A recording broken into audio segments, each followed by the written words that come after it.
एक छोटे से गांव में चारों तरफ हरियाली थी। पक्षियों की चहचहाट थी और सादगी भरी जिंदगी बहती थी। वहीं रहता था एक किसान राम सिंह। राम सिंह कोई साधारण इंसान नहीं था। वह ईमानदार था, सच्चा था और सबसे बड़ी बात, उसका दिल परमात्मा के नाम में हमेशा लगा रहता था। सुबह सूरज निकलते से पहले ही उठ जाता, हाथ जोड़कर कहता, हे वाहिगुरु जी, आज का दिन भी तेरे नाम। और फिर खेतों की ओर निकल जाता।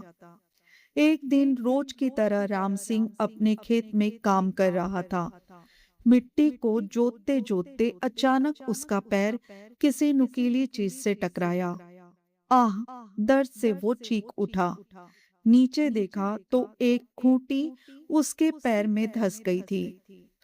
राम सिंह ने धीरे से उसे बाहर निकाला।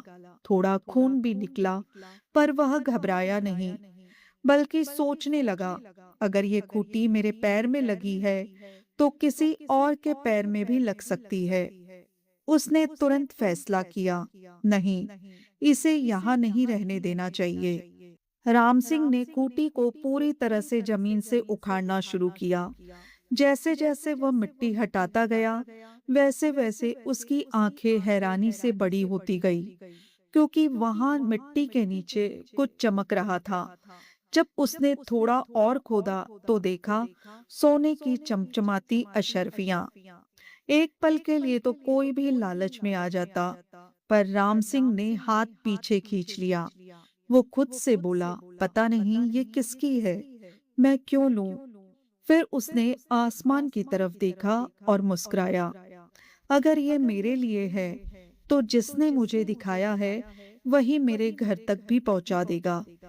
इतना कहकर राम सिंह ने वो जगह फिर से मिट्टी से भर दी और जैसे कुछ हुआ ही ना हो, वो अपने काम में लग गया।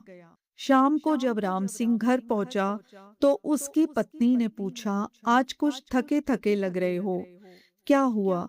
राम सिंह ने पूरी बात सच्चाई से बता दी। उसकी पत्नी भी बहुत भोली थी। उसने कहा, आपने बिल्कुल सही किया। जो हमारा होगा, परमात्मा खुद देगा। लेकिन कहते हैं ना, भोलेपन में कभी कभी समझदारी कम पड़ जाती है। अगले दिन राम सिंह की पत्नी ने ये बात अपने पड़ोसी को बता दी।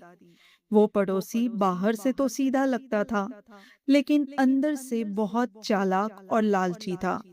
उसने सोचा, राम सिंह तो बेवकूफ है, इतना सोना छोड़ आया, अब मैं जाकर निकालता हूँ। रात होते ही पड़ोसी अपने घर वालों को लेकर चुपके से राम सिंह के खेत में पहुंचा।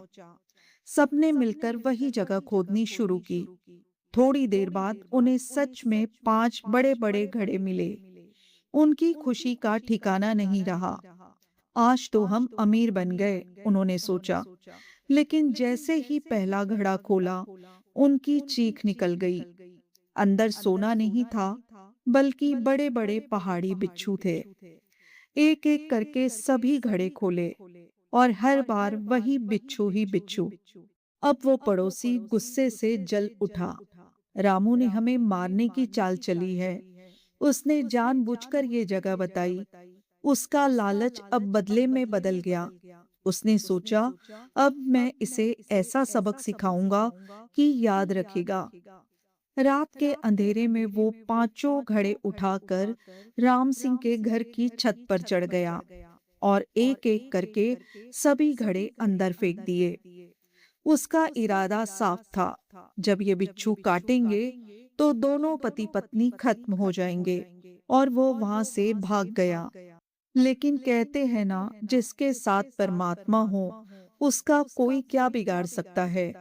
जैसे ही वो घड़े राम सिंह के घर में गिरे, एक अद्भुत चमत्कार हुआ। बिच्छू सोने की अशर्फियों में बदल गए। पूरा घर सोने की चमक से भर गया। सुबह जब राम सिंह उठा, तो उसने चारों तरफ सोना ही सोना देखा। वो हैरान रह गया। पत्नी को बुलाया। दोनों ने मिलकर देखा। फिर राम सिंह की आंखों में आंसू आ गए। उसने हाथ जोड़कर कहा, हे वाहिगुरु जी, मैंने तो सिर्फ अपना फर्ज निभाया। और आपने मुझे इतना बड़ा इनाम दे दिया।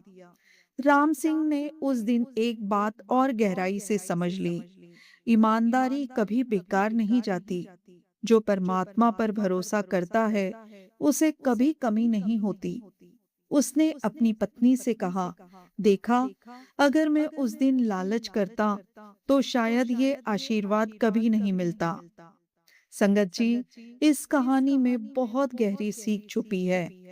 आज के समय में जहां हर कोई जल्दी अमीर बनना चाहता है, जहां लोग सही गलत का फर्क भूल जाते हैं, वहां राम सिंह जैसे लोग हमें याद दिलाते हैं, सच्चाई और विश्वास सबसे बड़ी ताकत है। भगवान देर जरूर करता है, पर अंधेर नहीं। और सबसे बड़ी बात, जो हमारा है वो हमें मिलकर ही रहेगा, चाहे रास्ता कितना भी लंबा क्यों ना हो। संगत जी, अगर आप भी जिंदगी में कभी किसी लालच या मुश्किल में फंस जाओ, तो बस एक बात याद रखना, जिस वाहिगुरु जी ने रास्ता दिखाया है, वह मंजिल तक भी पहुंचाएगा। वीडियो पसंद आई हो तो लाइक और शेयर जरूर करिएगा। मिलते हैं अगली वीडियो में। धन गुरु नानक।